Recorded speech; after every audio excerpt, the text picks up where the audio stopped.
한 송이 국화꽃을 피우기 위해 봄부터 소쩍새는 그렇게 울었나 보다 하는 시기가 있습니다. 서정주 시인의 국화옆에서라는 시인데요. 정말로 그랬을까요? 한 송이 국화꽃을 피우기 위해서 봄부터, 여러분 국화는 가을에 피는 꽃이잖아요. 늦가을에 피는데 봄부터 소쩍새가 내내 그렇게 울었던 것이 국화꽃을 피우기 위함이었을까? 아니, 그렇게까지는 안 하더라도 국화꽃을 피우는데 그 소쩍새 울음이 영향이 있었을까? 터무니없는 소리라고 생각할지도 모르겠습니다. 시를 가지고 그렇게 따지는 것도 또 우스운 얘기고요. 그런데 그 시에 대한 해석은 여러 가지가 있습니다. 그게 불교의 이런 모든 것들이 이렇게 저렇게 연결되어 있다는 연기설에 기초하고 있다는 설도 있고, 또 하여튼 정치적인 입장에서 이러저런 얘기들을 하기도 하고 그렇습니다만은, 어쨌거나 우리가 그렇게까지는 아니더라도 농사를 짓는 분들이라면 아마 이런 생각을 할 수 있을 것 같습니다. 우리가 오이 하나, 사과 하나를 따기 위하여서 얼마나 많은 시간, 많은 손길들이 필요했을까? 농부의 손길뿐만 아니라 햇빛과 바람과 비와 또 공기, 이 모든 것들이 하나하나 다 이렇게 영향을 미쳐서 그렇게 사과 하나가 열리고 또 오이 하나를 우리가 먹게 되는 것 아닌가, 이런 생각을 해봅니다. 한 가지 일을 이루기 위해서 사실은 우리가 알게 모르게 수많은 것들이, 또 수많은 시간 동안 많은 정성을 기울이고 애를 써야 그 일 하나를 이룰 수 있는 게 세상의 이치이지요. 사람들은 잊고 살지만, 많은 사람들이 자세히 생각하지 않지만 그렇습니다. 오늘 오늘 말씀을 통하여서 우리 말씀 속에서 살펴보려고 하는 것이, 우리가 한 사람이 한 사람으로 세워지기 위하여서 얼마나 많은 세월 동안 수많은 사람들의 손길이 필요할까? 또 그보다 더 나아가서 우리 한 사람 한 사람이 모여서 이루는 이 공동체, 가정 공동체, 교회 공동체, 이 공동체 하나가 바로 세워지고 바로 그 역할을 다하기 위해서 얼마나 많은 사람들의 수고와 헌신과 기도가 필요할까? 우리 그런 생각을 해봅니다. 오늘 말씀 안에도 바로 그런 정성이 담겨 있습니다. 우리 오늘 말씀은 우리가 너무도 잘 아는 우리 탕자의 비유라고 잘 아는 말씀입니다. 예수님께서 비유로 드신 그런 이야기이죠. 어떤 부잣집에 두 아들이 있었는데, 둘째 아들이 아버지에게 아버지 유산, 내게 돌아올 유산 나한테 주시면 안 되냐고. 그래서 아버지가 나눠줬습니다. 아버지의 먹고 살 재산을 나눠준 겁니다. 그랬더니 며칠이 안 돼서 이 둘째 아들이 그 재산을 다 팔아가지고 먼 나라로 떠나버렸습니다. 먼 나라로 떠나서 거기서 허랑방탕 다 써버린 거예요.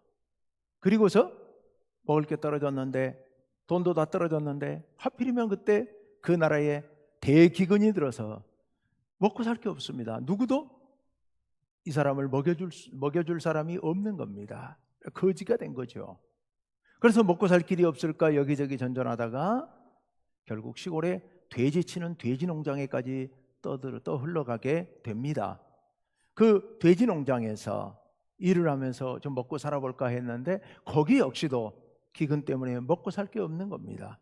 돼지들도 먹을 게 없어서 쥐엄 열매, 이게 이제 캐럿콩이라고 하는데 우리나라에는 없는 그런 것 같아요. 콩 종류이긴 한데 돼지들도 안 먹을 만큼 맛도 없는 그런 캐럿콩 꼬투리를 돼지들에게 먹이는데, 혹시 그거라도 뺏어 먹어볼까 했더니 그것마저 주는 이가 없었다.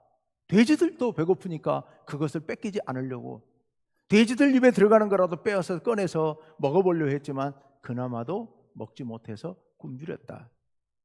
너무너무 배고프니까 그때 아버지 집을 생각했다. 우리 아버지 집에는 먹을 것이 풍족한 품꾼이 얼마나 많은데 난 여기서 이렇게 줄여 죽는구나. 그런 생각을 하다가 아버지 집으로 돌아갈 생각을 하게 됩니다. 그런데 생각해 보니 아버지 집에 차마 이대로 돌아갈 수는 없는 겁니다. 아버지 살아계시는데 유산을 나눠달라고 하는 것은 아버지 보고 빨리 죽으라는 얘기나 다름없는 그런 얘기라, 그 당시 그쪽에서는 더더군다나 그건 큰 죄악이었는데 그런 짓을 하고 그 아버지 재산을 가지고 와서 다 날려먹었으니 그러니 돌아갈 낯이 없는 거죠. 그래서 혼자 이렇게 핑계거리를 만들어냅니다. 내가 아버지 집에 가서 아버지의 아들이 아니라 품꾼의 하나로 써달라고, 종으로 써달라고 그렇게라도 부탁을 해서 좀 이 허기를 면해야 되겠다라는 생각을 한 겁니다. 그래서 그렇게 마음을 굳히고 결단하고 아버지 집을 향해서 돌아갔다는 얘기예요. 그런데 저 멀리 그 아들이 터덜터덜 굶주린 배를 움켜쥐고 힘없이 걸어오는데 아버지가 그 아들을 알아보고서 달려와서 그 아들을 품어줬다, 안아줬다. 입을 맞추고 그를 끌어 안아준 거예요.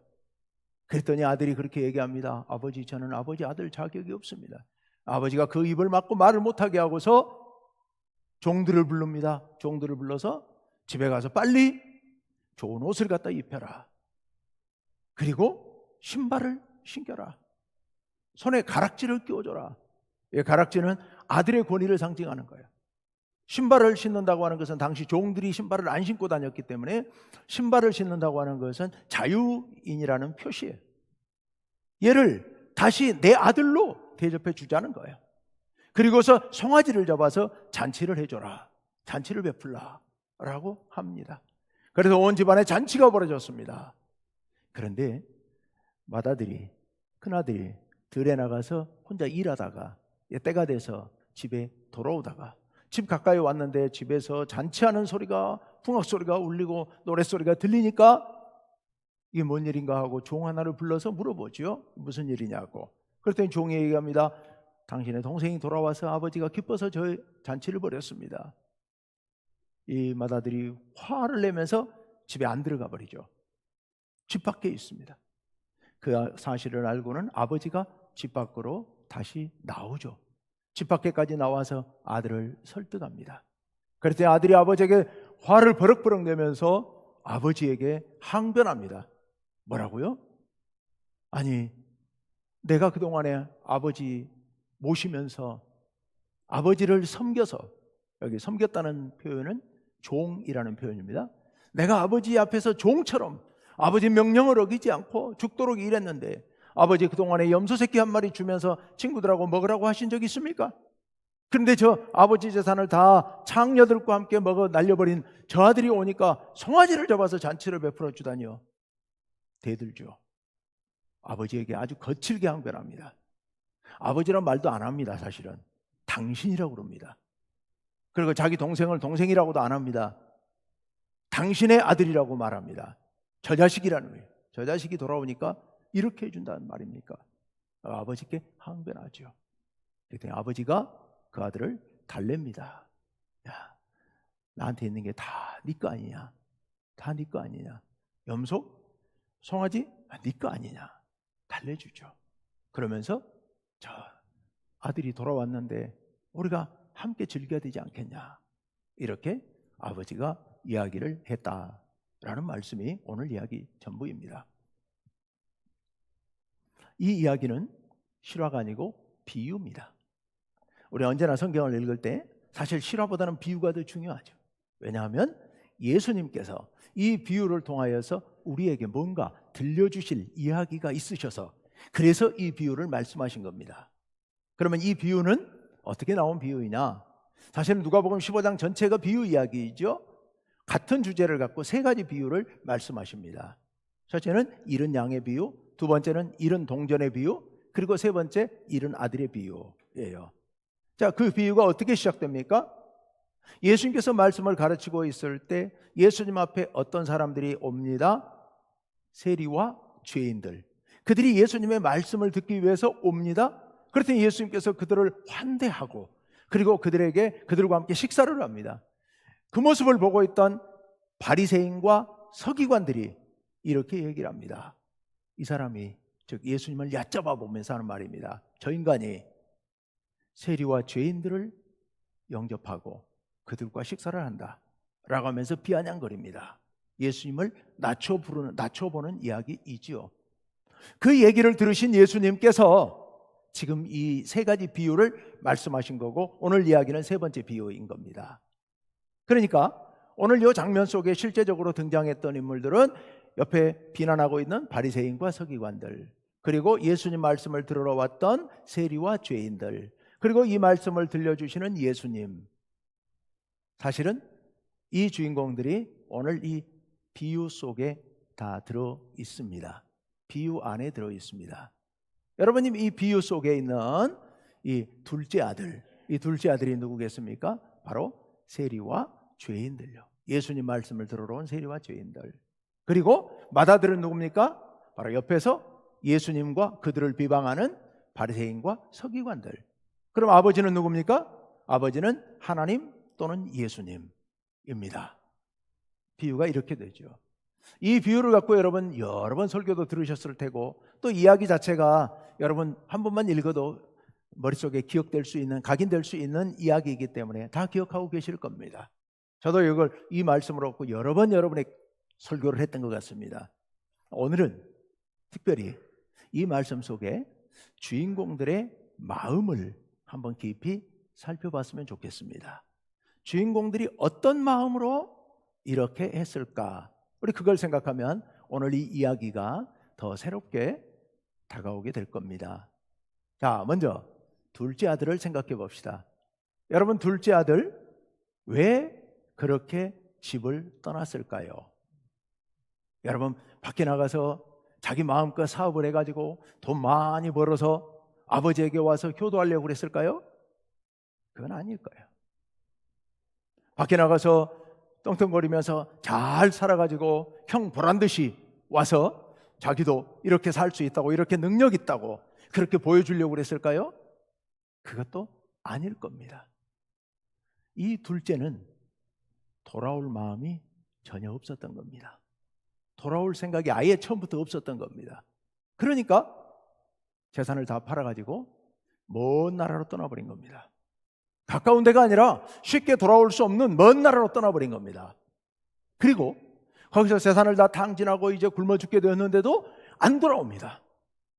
벌써 돌아올 수 있었음에도 불구하고 안 돌아옵니다.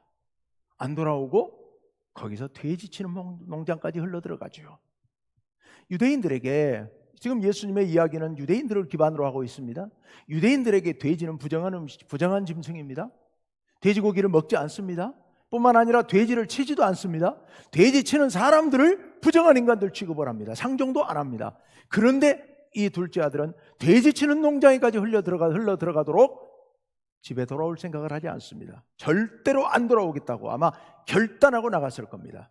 그래서 이렇게 끝까지 안 돌아왔을 겁니다. 나중에 돌아오면서 어떻게 핑계거리 만들어갖고 돌아오긴 하죠. 여러분, 이 둘째 아들이 무슨 마음으로 이렇게 안 돌아올 마음으로 집을 떠났을까요? 아버지의 간섭이 귀찮은 거예요.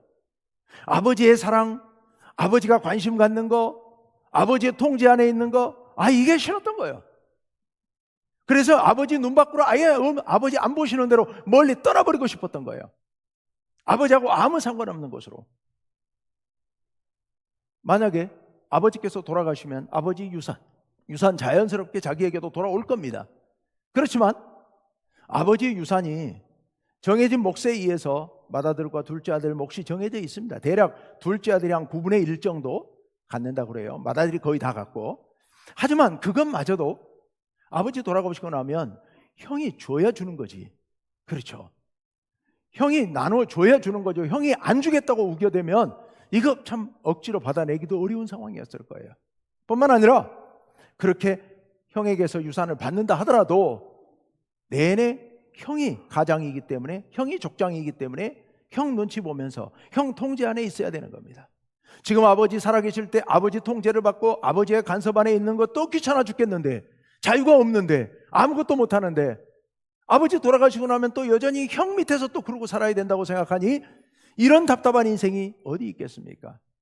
내 마음대로 내 인생의 자유를 누리면서 내 인생을 펼쳐보겠다는 그런 생각으로 그는 아예 집을 떠날 생각으로 갔던 겁니다. 자기가 떠나면 아버지가 어떤 생각을 하실지 전혀 아무 관심 없습니다. 자기가 이렇게 떠나면 형이 어떻게 대할지, 어떤 생각을 할지 아무 관심 없습니다. 오로지 내가 떠나서 내가 자유롭게 되는 것, 내가 내 마음대로 살아가는 것, 내 인생을 마음껏 펼치는 것, 그것에만 관심이 집중되어 있었던 겁니다. 돌아올 때는 어땠을까요? 그가 그곳에서 돼지우리를 전전하다가 겨우 죽게 생겼으니까 살고 싶어서 아버지 집으로 돌아가겠다고 할 때, 그때 비로소 아버지의 밥상을 생각하고 돌아오죠. 근데 그때 눈꽃만큼이라도 아버지의 마음을 생각했을까요? 전혀 아닙니다. 전혀 아니에요. 아버지 집에 가면 이 허기를 면할 수 있다는 생각에 종으로 써달라는 얘기는 그거는 핑계거리예요. 염치가 없으니까 그저 핑계거리로 아버지에게 그렇게 해서 설득해가지고 받아만 달라고, 먹고 살기만 해달라고, 그거 허락받기 위해서 지어낸 이야기죠. 그는 돌아오면서도 아버지 생각은 꿈에도 하지 않았던 겁니다. 그럼 맏아들 생각은 어땠을까요? 여러분, 맏아들 생각은요, 맏아들은 둘째처럼 그렇게 무례하게 아버지에게 대항하지도 않았고 아버지 재산을 달라고도 하지 않았습니다. 내내 집에서 아버지의 말씀에 절대 복종하면서 종처럼 아버지를 섬겨서 열심히 일했습니다. 그게 누구를 위해서 그랬을까요? 아버지를 생각해서 그랬을까요? 전혀 아니죠. 전혀 아니요. 아버지의 유산을 온전히 받기 위해선 여기 꼼짝 말고 있어야 된다는 생각이었겠죠. 그래서 아버지를 섬기는데 아버지로서 섬기는 것이 아니라 마치 종이 상전을 섬기듯이 그렇게 섬긴 거예요. 아버지 말씀에 한마디도 항변하지 않습니다. 아버지가 어떤 말을 해도 다 복종합니다. 아버지가 존경스러워서, 아버지니까 내가 공경해야 된다는 마음 때문에 그랬을까요? 전혀 아니요. 내 몫을 지키기 위해서요. 내 몫을 온전히 얻어내기 위해서 그 일을 하고 있었던 겁니다. 아버지에게는 아무 관심이 없었던 거예요. 아버지가 동생이 집 나간 뒤로부터 밤잠을 주무시는지 못 주무시는지, 식사를 제대로 하시는지 안 하시는지 아무 관심 없어요. 아무 관심 없어요. 그랬다가 동생이 돌아와서 그렇게 아버지가 잔치를 벌인다고 하니까 화를 내기 시작하죠. 아버지에게 최초로 화를 내고 아버지에게 항변합니다. 이제야 비로소 화가 난 걸까요? 아니요. 이제껏 내내 아버지가 못마땅하고 아버지가 살아계시는 게 불편하고 아버지가 어서 돌아가시고 유산을 다 차지하고 싶은 마음이 굴뚝 같았지만 꾹꾹 눌러 참고 있었던 겁니다. 누구를 위해서요? 자기를 위해서요. 오로지 자기만을 위해서요. 아버지가 내가 이렇게 수고하고 고생하는데 염소 새끼 한 마리라도 잡아줘서 내 친구들과 함께 먹도록 해주시면 좋겠지만 그거 해주시지 않는 아버지를 원망하고 그 아버지를 미워하는 마음이 가득해 있으면서도 한마디 하지 않고 그렇게 꾹꾹 눌러 참고 있었던 겁니다. 동생이 돌아와서 잔치를 벌인다는 소식을 듣고는 이렇게 분노가 폭발한 것은, 이러다가 잘못하면 내가 아무 말도 하지 않고 있으면 아버지가 내 재산까지도 또 떼가지고 저 자식에게 또 줄지도 모른다는 생각에, 아버지가 저 자식을 위해서 잔치까지 베풀어 준 걸 보니 그러고도 남겠다는 생각에 마음이 급해져서 아버지께 화를 내면서 아버지를 아버지라고도 부르지 않고 당신이라고 부르면서, 동생을 동생이라고 부르지 않고 당신의 자식이라고 부르면서 그렇게 아버지에게 거친 말을 쏟아내고 있었던 겁니다. 이 맏아들 역시도 오로지 자기 생각뿐이었던 거예요. 오로지 자나깨나 자기 생각. 자, 그렇다면 또 다른 주인공 아버지의 마음은 어땠을까요? 아버지의 마음. 여러분, 아버지의 마음이 어땠을까를 짐작할 수 있는 구절들이 몇 군데 있습니다. 그 중에 첫 번째 20절 말씀을 같이 한번 읽어볼까요? 다 같이요, 시작. 이에 일어나서 아버지께로 돌아가니라. 아직도 거리가 먼데 아버지가 그를 보고 측은히 여겨 달려가 목을 안고 입을 맞추니. 아멘. 아버지 재산 가지고 가서 다 날려버려가 상거지가 돼가지고 터덜터덜 걸어오고 있는 둘째 아들 저 멀리 오는데 그걸 알아보고 쫓아갑니다. 이게 무슨 얘기입니까? 내내 그 아들 돌아오기만을 기다리고 있었다는 얘기죠. 그러니까 남들은 알아보지도 못하는데 저 멀리 나타나자마자 바로 알아채고 달려갔다는 얘기는 기다리지 않고서는 있을 수 없는 일이죠. 그동안에 아들이 돌아오기만을 그토록 간절히 기다리고 바라고 있었다는 이야기입니다. 그리고 달려가요. 아마 신발이 벗겨지는지도 모르고 달려갔겠죠. 달려가서 측은히 여겨서 그의 목을 안고 입을 맞춥니다. 입을 맞추고 그리고서 옷을 입히고 가락지를 끼우고 신발을 갈아 신기게 합니다. 송아지를 잡아 잔치를 벌이게 합니다. 아들은 자기가 아들 자격이 없다고 이야기하는데도 불구하고 아들로 받아주려 준 겁니다. 근데 여러분, 이때 아버지가 아들에게 묻는 말이 없습니다. 마땅히 우리 생각에는 이렇게 물을 것 같습니다. 너 그 재산 다 어떻게 했니? 어쩌다가 다 날려먹었니? 너 이제 다시 또 그럴래? 또 너 재산 주면 그 짓 할래? 10번 더 물을만 하잖아요. 다짐을 받을만 하잖아요. 우리들이 그렇게 하잖아요. 그런데 이 아버지는 한마디도 묻지 않습니다. 그동안에 왜 그랬는지, 어떻게 지냈는지, 어디다가 돈을 날려먹었는지, 다시 이 일을 할 건지 안 할 건지 한마디도 묻지 않고 다짐도 받지 않습니다. 그리고 그냥 끌어안고 그리고 맞아줍니다. 왜? 여러분 왜 그랬을까요? 24절에 보면 이런 말씀이 있습니다. 다 같이요, 시작. 이 내 아들은 죽었다가 살아났으며 내가 잃었다가 다시 얻었노라 하니 그들이 즐거워하더라. 아멘. 이 아들은 죽었다가 살아난 아들이다. 잃었다가 다시 얻었다. 여러분, 제가 이 말씀을 한 번도 그런 생각을 해본 적이 없는데 이번에 설교 준비를 하면서 이 말씀을 묵상하다가 제가 깜짝 놀랐습니다. 아, 아버지 마음이 그랬구나. 죽었다가 살아났다. 아버지는 아들이 재산을 팔아서 떠날 때 이미 짐작하고 있었을 겁니다. 이놈 나가면 죽을 수도 있다. 이 재산 온전히 보존할 리가 없다. 저 어린 놈이 많은 돈을 갖고 나가면 누가 가만 놔두겠습니까? 틀림없이 이 재산 노리고 주변에 사람들이 달라붙을 것이고, 그리고 사기꾼이 붙을 것이고, 자칫하면 잘못된 일에 연루돼서 죽을 수도 있고, 이거 탕진하고 나면 굶어 죽을 수도 있다는 생각. 아버지는 그 아들이 집을 나가는 순간부터 내내 이 아들의 죽음을 생각하고 가슴에 그 죽음을 담고 있었다는 생각을 제가 해봤습니다. 죽으면 어떡하지? 이 아들 저렇게 가면 자칫하면 죽을 텐데, 아무 소식이 없는데 죽은 건 아닐까? 아버지는 아들이 떠나 있는 내내 아들의 죽음을 생각하면서 고통스러워하고 있었을 겁니다. 그래서 잠을 잘 수도 없었고 먹을 수도 없는 그런 아픔 가운데 보내고 있었던 겁니다. 그랬기 때문에 그 아들이 돌아왔을 때 이렇게 맞을 수밖에 없었던 겁니다.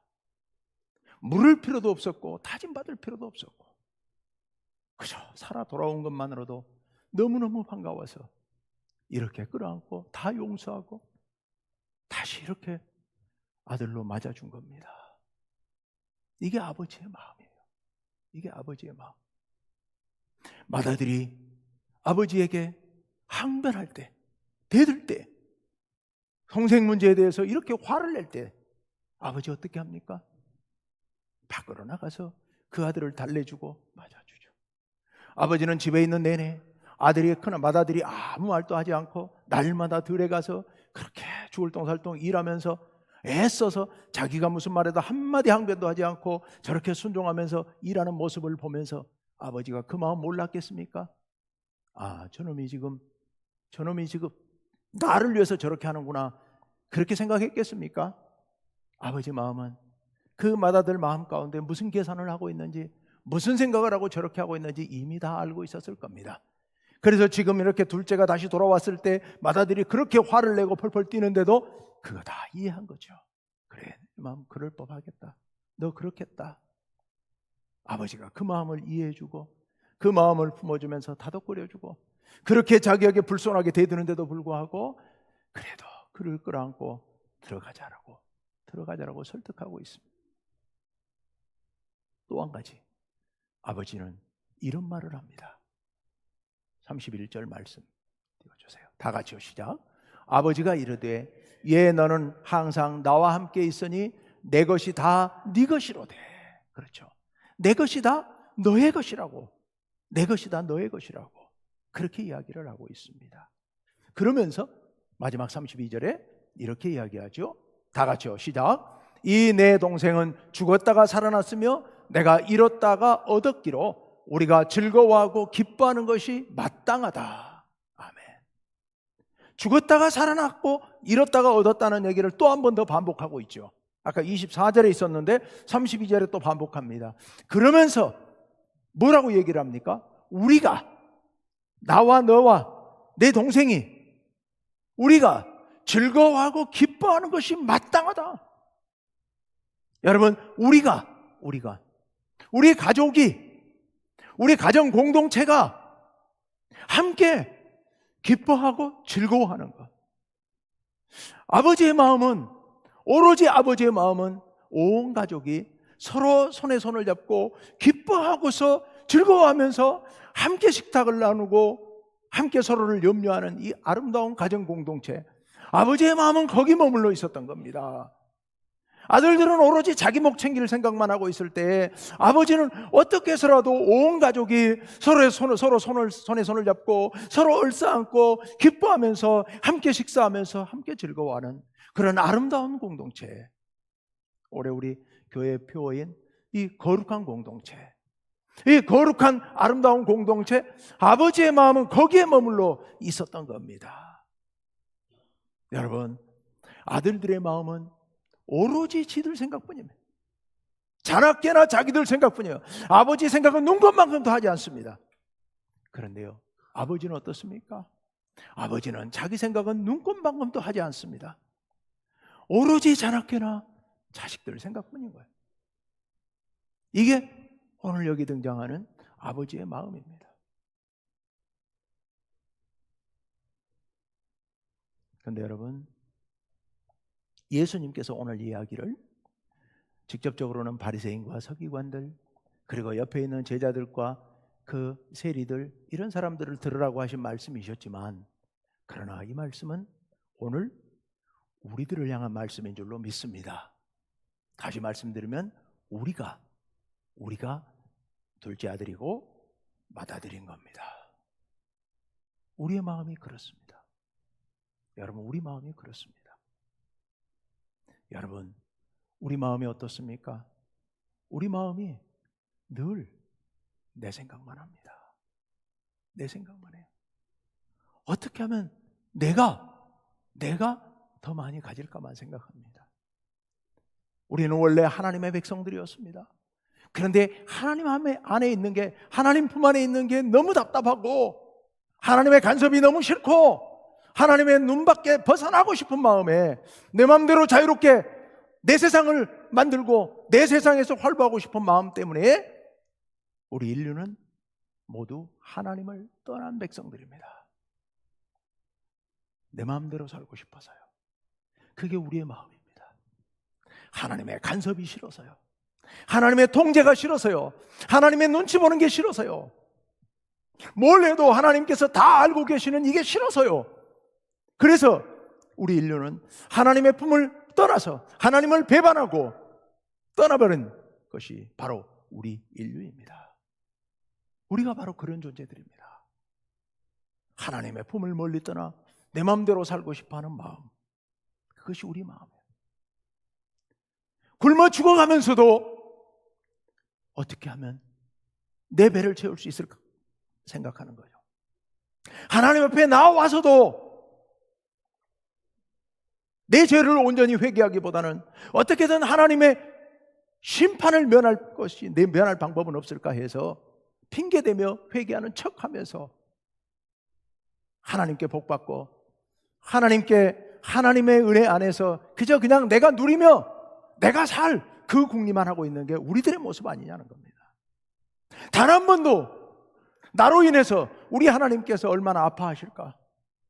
나로 인해서 우리 하나님께서 얼마나 잠을 못 주무시고 드시지를 못하고 그렇게 아파하면서 힘들어하고 계실까? 우리 그런 생각을 하지 못하는 게 우리들 아닙니까? 동시에 우리는 또한 맏아들들입니다. 우리 마음 가운데, 먼저 믿는 우리 마음 가운데 하나님의 은혜가 하나님께 받아 누릴 그 복이 내 거라고만 생각하는 겁니다. 내가 받아 누릴 것만 생각하고 있습니다. 그래서 다른 사람이 복 받았다 그러면 질투하고 화가 납니다. 다른 사람이 잘 되는 거 보면 왜 하나님께서는 불공평하시냐고 생각을 합니다. 하나님을 원망합니다. 하나님 왜 이렇게 불공정하십니까? 왜 내겐 복을 주시지 않습니까? 왜 내겐 이렇게 어려움을 주십니까? 우리는 하나님의 마음은 눈꼽만큼도 생각하지 않습니다. 오로지 내가 받아 누릴 복, 내가 받아 누릴 은혜, 그것만 생각하고 있는 게 우리들 아닙니까? 여러분, 우리들 마음이 그렇습니다. 그런데 여러분, 우리 하나님 마음은 어떻습니까?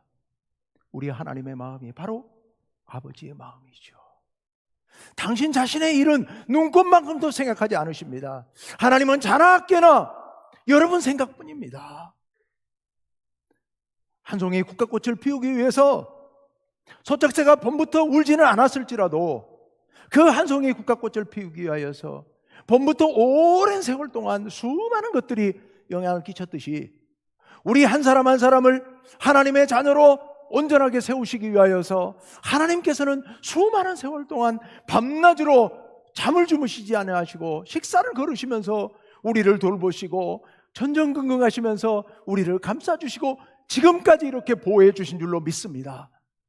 우리 하나님은 그렇게 우리를 위해서 그동안 온 마음을 쏟고 계셨던 겁니다.